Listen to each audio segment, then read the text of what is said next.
So when I was 21 years old, I almost died. What happened was I got sent to the hospital because they thought I had pneumonia, but the reality was pneumonia was only one of the symptoms of just this insane disease that I got. The disease is called Lemierre's disease, and basically what it happens, to sum it up, I'm not a doctor or anything, but Lemierre's disease, you have this blood clot in your neck. Blood clot is caused by bacterial infection in the mouth.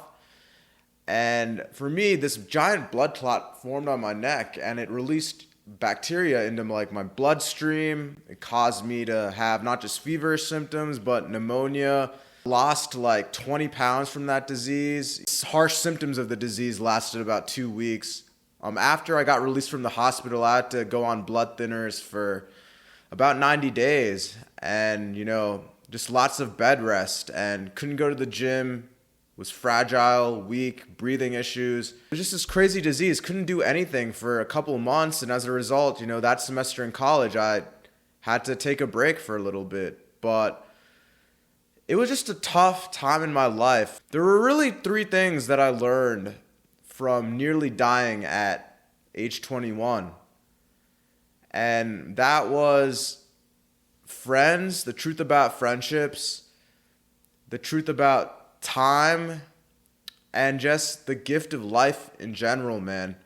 I was in the ICU. I remember texting these friends I had in college to come check up on me, to just, catch up with them. Because I had no contact really with the outside world for like 2 weeks, right? I was bored really by myself. They all had cars, but it was usually the classic, I'm busy or... And you know what gets me? One friend even was like, if you pay me gas money, man, I'll come visit you. Like how fucked up is that? A dude's like in this hospital with a disease that not a lot of people even get infected with. It's called Lemierre's disease. I think I mentioned it earlier in this video. A disease that can really kill you.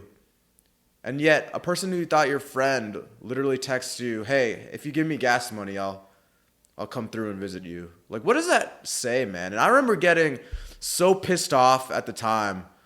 But at the end of the day, man, what was that going to do? It just shows the lizard brain of some of these friends. So the first lesson is take your friendships, all these friendships that you gain, all these friends that you have in life, be very careful. Be very careful because you probably are friends with people just because you have maybe a few couple interests, or you've known them since high school or college, or you dormed across the room from them, or maybe they're your neighbor, or maybe they're just a roommate, or whatever, man. Truth is, man, most of the friends you make in your life, they're not really true friends. You might just have a couple interests here and there, or they might just use you for shit. They might use you for rides. They might just, when they're bored, they might just hit you up. You really don't know until push comes to shove, until an intense situation happens in your life, who's a true friend or not. The scary part is family, right? Even family, just because you're related to, doesn't mean they truly love you. And I know this is very cold-hearted, but this is coming from somebody who nearly died at age 21. 21 years old in the intensive care unit. Just to think about that for a second, man. The tough part is, man, growing up, we were raised to think that, your friends will have your back, your family will always be there for you. But the truth is, you never really know until you get into an intense situation. The second thing I learned from that experience at age 21 was the fact that time is so important. Time is everything. Time, you can't afford to waste just time doing whatever. When I was sick, when I was in that hospital, all I wanted was to get time back. All I wanted was to be out of the situation because I felt like I was just sitting there wasting so much time where I could be doing so many other things. And now I was just strapped to a hospital bed, eating shitty hospital food, broth, watching the same soap opera dramas or whatever plays on TV in these hospital network, TV network channels. I don't know, man. I was strapped to a bed, couldn't really do anything but watch TV or just browse my phone like a little lizard all day. But you just don't realize how much time you waste just doing stupid shit all the time. How much time you waste just scrolling on your phone, being distracted, watching YouTube video after YouTube video. You know, that time you spent taking a nap, you could have just gone to the gym, done something more productive. It taught me the importance of time, man. Time is so important because it's something you'll never get back. And really the third thing that experience taught me when I almost died at age 21 was how important the gift of life really is, man. I wasn't quite on my deathbed, but I was very sick, you know. There was a good percent chance I might not have made it through it, right? But when you do get into an intense situation where you could lose your life regardless, right? Nothing matters really anymore except just wanting life back. Nothing matters. The girls that didn't text you back, the girl that broke up with you, the girl that ripped your heart out, none of it matters. The drama that your friends have, the people that don't like you, what other people think about you, none of it matters. You just stop caring, you know? I didn't give a shit about my phone. I didn't care about social media. I didn't care about anything, man. I just wanted to leave. I just wanted to leave the hospital. I just wanted to leave that room. I just wanted to walk, you know? Like, I had so horrible energy. Like, my oxygen, like, breathing was such an issue. Like, I could barely walk, man. When there's a chance that you could die and you're so sick, the only thing that matters is just the gift of life. Just being able to breathe and live that normal life again. And really, I think in that moment, right, after I got out of that intense situation, after I finally got released in the hospital, I learned so much.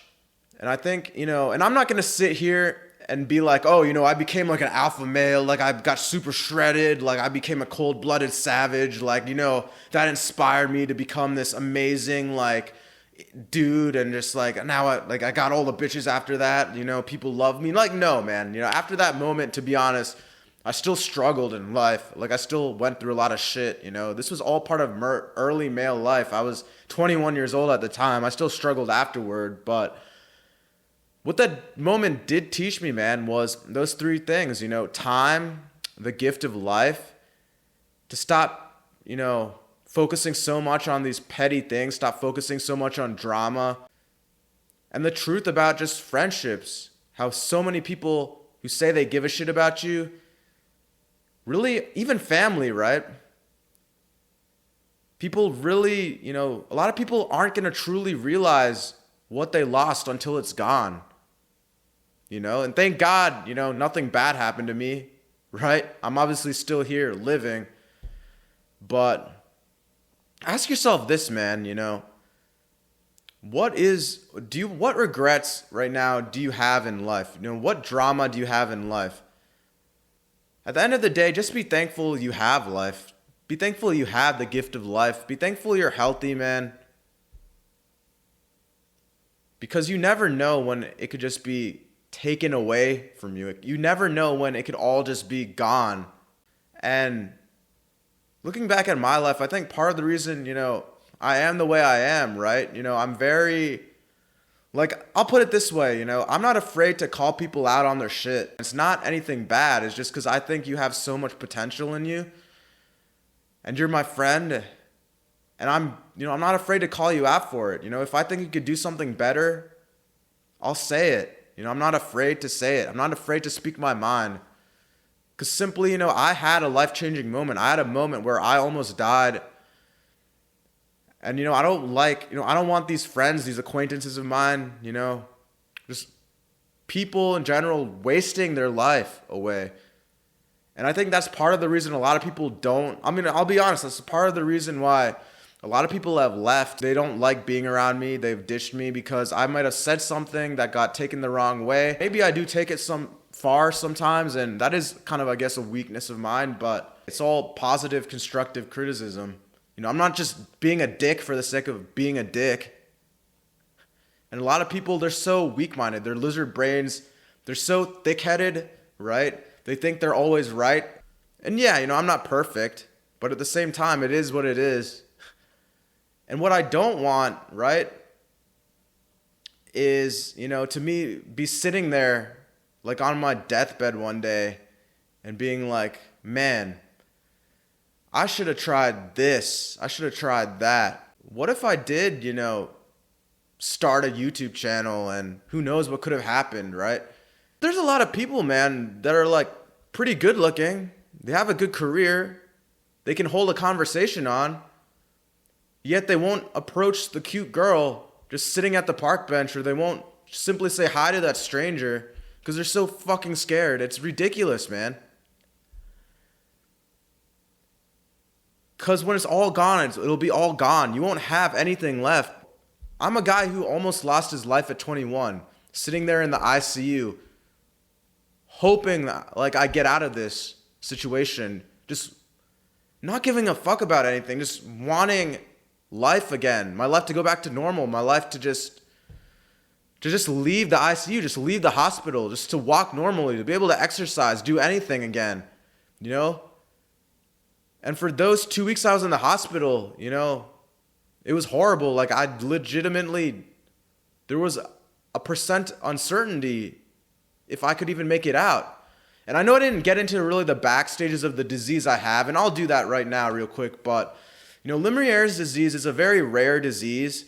It's actually called the forgotten disease because, you know, not a lot of people get diagnosed with it. And, you know, I can drop like a link to the disease too on the description for those of you that are interested, which I'll do. But yeah, man, you know, it's basically an extreme form of pneumonia, I guess you could call it. I know this is a little different of a video than I usually do, but just thought I'd share this experience, man. And also shout out to Cold Heart Cam. I think that's what his name was. He had a very similar video actually, and what he went through is in a way kind of similar to what I went through. And I thought I'd just make a video reflecting my situation because at the end of the day, this is a self-improvement channel, right? So anyways, guys, that is it for today's video. Leave a comment below. Let me know your thoughts. And if you're new to the channel, man, hit the subscribe button, drop a like, leave a comment. It helps push my content out. And I'll catch you all in the next video.